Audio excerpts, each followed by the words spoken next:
2 বছর পর আমার বরের সাথে মার্কেটে যাচ্ছি, দেখি আমাকে কি কিনে দেয়। অবশ্যই হ্যালো গাইস, আসসালামু আলাইকুম। আপনারা কেমন আছেন? আশা করি তো অনেক ভালো আছেন। দেখেন আমি রেডি হচ্ছি, আমার হাজব্যান্ড ভিডিও করতেছে। আমি বলতেছি কেন এখন ভিডিও করো না তুমি? সে আমাকে বোরকা পরতে না করতেছিল, আমি তারপরেও বোরকা পরতেছি। আসলে সেটা ছেড়ে দেওয়া সম্ভব না, তো ঘুড়ি লাগাচ্ছি। সে আমাকে বলতেছে তোমাকে অনেক সুন্দর লাগতেছে, এরকম ধরনের কথা বলতেছে। চলো কি কিনবা? এই যে আমার পার্স দেখাচ্ছি, টাকা নাই। বলতেছে আমার কাছে টাকা নাই, কী কিনবো, তুমি আমাকে কিছু কিনে দিবা? তো কয় চলো মার্কেটে নিয়ে যাই তোমাকে, দেখি কি কিনে দিতে পারি। এই তো পার্সে টাকা ঢোকাচ্ছি, সে আমাকে কিছুটা টাকা দিল, বললো যে যা লাগে তোমার নিয়ে নাও। তো আমি তারপরে পার্সে ঢুকে আমি অনেক খুশি যে টাকাটা পেয়ে, যে আমি আজকে শপিং করতে যাব, দেখি কি কি কিনতে পারি। তার জন্যই আমি খুব খুশি হয়ে গেছি। এই তো এই যে টাকাগুলো গুনে নিচ্ছি। সে বলতেছে তোমার যা লাগবে তুমি নিয়ে নাও এখান থেকে, তোমার যা লাগবে। তা আমি বেশি কিছু নিলাম না, 10,000 টাকার মতো নিয়েছি।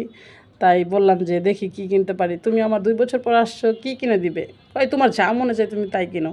আসলে তারপরে আমি বলতেছি যে আদৌ কি তুমি কি এরকম ভালোবাসাটা সবসময় দিবে?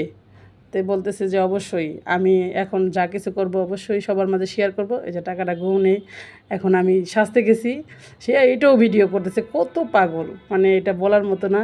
সে আমি বলতেছি যে তুমি এইসব ভিডিও করো না। সে বলতেছে কেন ভিডিও করব না, অবশ্যই সব কিছু। এই যে মাহিমাকে আমি রেডি করাচ্ছি। দেখেন আসলে বাচ্চা রেডি করাটা অনেক কষ্টদায়ক। আমি বলছি ওরা বলে যে তুমি রেডি করাও। তো ও তো পাগল হয়ে মাহিমাকে ধরেই না আমার দিয়ে রেডি করাচ্ছে। আমি রেডি হওয়ার পূর্বেও ওকে রেডি করাচ্ছি। তো এই তো মাহিমাকে রেডি করানো শেষ। মাহিমা তো যাওয়ার জন্য অনেক পাগল হয়ে গেছে, জুতা পরবে, জুতা পরাচ্ছি। মানে মাহিমা কোনোখানে যাওয়ার কথা শুনলেও পাগল হয়ে যায়। তো ওকে রেডি করালাম। রেডি করাই তো আমার নিকাব বাঁধছি। আমার তো আবার পর্দা ছাড়া আমি চলতে পারি না। একটা মুসলিম মেয়েদের পর্দাটাই হলো বেস্ট। এই যে পর্দা করছি, ও বলতেছে যে বোরকা ছাড়াই চলো না কেন, আজকে আমরা একসাথে ঘুরতে যাব, চলো না এইভাবেই যাই। তা আমি বলতেছি যে দেখো আস্তে আস্তে এটা ঠিক হয়ে যাবে। প্রথমে আগে আমি যথেষ্ট পর্দা করেই ফেলছি, এখন আস্তে আস্তে এটা ছাড়তে হবে। তো এই তো আমার নিকাপ লাগানো শেষ, তাকে দেখাচ্ছি যে তুমি আমার ভিডিও করেছো, তোমাকে একটু ভিডিও করি। সে আবার তার ঘড়িটা দেখাচ্ছে, খুব ভালো লাগলো। আমি আসলেই খুব এক্সাইটেড, তার সাথে যাব আজকে ঘুরতে 2 বছর পরে। এই তো সিঁড়িতে নামলাম, এখন আমাদের ভিডিও করতেছে। এই তো যাচ্ছি। তো এই তো যাচ্ছি, সিঁড়ি দিয়ে নামতেছি। আমি কই এত কিছু তোমার ভিডিও করার প্রয়োজন আছে? কয় অবশ্যই, এখন তোমাকে অনেক কিছুই সবার সামনে শেয়ার করব। কী কারণ আমি তোমাকে অনেক কষ্ট দিছি। এই যে আমরা এখন রাস্তায় দাঁড়িয়ে আছি গাড়ির অপেক্ষায়, গাড়ি নিব। তো বলতেছে মাহিমাকে, আমাকে একটা ভিডিও করতেছে।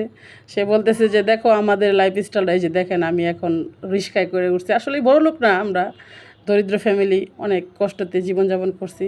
এই যে যাচ্ছি, দেখি আমাকে কি কিনে দেয়। সে তো বলে আমাকে নিয়ে যাচ্ছে যে তোমাকে অনেক কিছু কিনে দিব, আমি 2 বছর পরে আসছি। আমাকে কইতেছি একটু মুখোশটা খোলো না, তুমি এমন করো কেন? এরকম ধরনের কথা বলতেছে। তার জন্য মুখোশটা খুললাম, খুলে দেখাচ্ছে, আমাকে দেখাচ্ছে, কয় আমার দেখাই তোমাদের, তুমি তো খালি মুখোশ পরেই ভিডিও করো। এই তো আইসা পড়ছি, আমরা মার্কেটে আইসা পড়ছি। এখানে বসে আছি, দেখি কি কেনাকাটা করতে পারি। আমার জন্য 3 পিস দেখতেছে, আমার 3 পিস নাই। তার জন্য আমি দেখাইতেছি কোনটা নিব, সেটাই আমাকে কিনে দিবে। বলতেছে যে তুমি কোন 3 পিসটা নিবা। তো আমি আবার দেখাচ্ছি এটা আমার পছন্দ, ওটা পছন্দ, এইভাবে আমি দেখাচ্ছি। তারপরে আমার হলো 3 পিস নেওয়া হলো, 3টা 3 পিস। এখন তো টাকা দেওয়ার সময় আমার ভালো লাগতেছে না। টাকাটা দেওয়ার সময় আমি বলতেছি যে কি টাকাটা চলে যাচ্ছে। এই তো আমার ওই ভাইয়ারা কাউন্ট করে দিল কত টাকা হয়েছে। তো এই যে এখন চলে যাব বাসায়। তো আমার কষ্টটা আসলেই, যে আমার স্বামী যদি আমার আগে থেকে যদি ভালোবাসতো তাহলে আর এইভাবে